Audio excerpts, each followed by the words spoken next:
Hey guys, welcome to my குட்டி black. இன்றைக்கி வந்து ஒரு டிஐவே தான் பார்க்க போகிறோம். இது வந்துட்டு என்ன அப்படின்னு பார்த்தீங்கன்னா மாஸ்டிக். இது வந்து நாங்கள் கடையில் தான் வாங்கியிருந்தோம். இதை வந்து எப்படி வீட்டில் செய்யலாம் அப்படின்றது தான் காட்ட போகிறேன். ஸோ கடையில் வாங்குறப்போ உங்களுக்கு நெட், அதுக்கப்புறம் உள்ளார தேங்காய் நார் இதெல்லாம் வந்து கொடுத்துருப்பாங்க. பேசிக்கலி இது வந்து இந்த மணி பிளான்ட், வெத்தலை கொடி அதெல்லாம் இருக்குல்ல, அதெல்லாம் வந்து நம்ம அப்பார்ட்மெண்ட்லலாம் வச்சுருந்தோன்னா ஈஸியாக வந்து படர்த்தி எப்படி நல்லா புஷ்ஷியாக வளர்த்துக்கலாம்.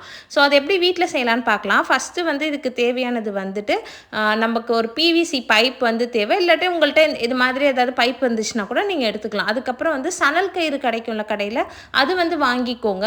ஸோ பேசிக்கலி இது ரொம்ப சிம்பிள். மேலே வந்துட்டு நல்லா டைட்டாக ஒரு நாட் போட்டுட்டு நல்லா டைட்டாக வந்து அந்த பிவிசி பைப்பில் சுற்றிட்டே இருக்கணும். மெயினாக வந்து இந்த மாஸ்டிக்னால என்ன யூஸ் அப்படின்னு பார்த்தீங்கன்னா, இது வந்து இந்த பிளான்ட்டுக்கு நல்ல சப்போர்ட்டும் கொடுக்கும். அட் த சேம் டைம் வந்துட்டு அந்த வாட்டரை வந்து நல்லா ரீட்டைன் பண்ணி வச்சுக்கும். ப்ளஸ் உங்களுக்கு தேவையான சைஸில் வந்து நீங்கள் இதை வந்து கஸ்டமைஸ் பண்ணிக்கலாம் நம்மளே செஞ்சால். ஹோப் வந்து இந்த வீடியோ யூஸ்ஃபுல்லாக இருந்திருக்கும்னு நினைக்கிறேன். இன்னொரு ப்ளாகில் மீட் பண்ணுறேன். பாய்.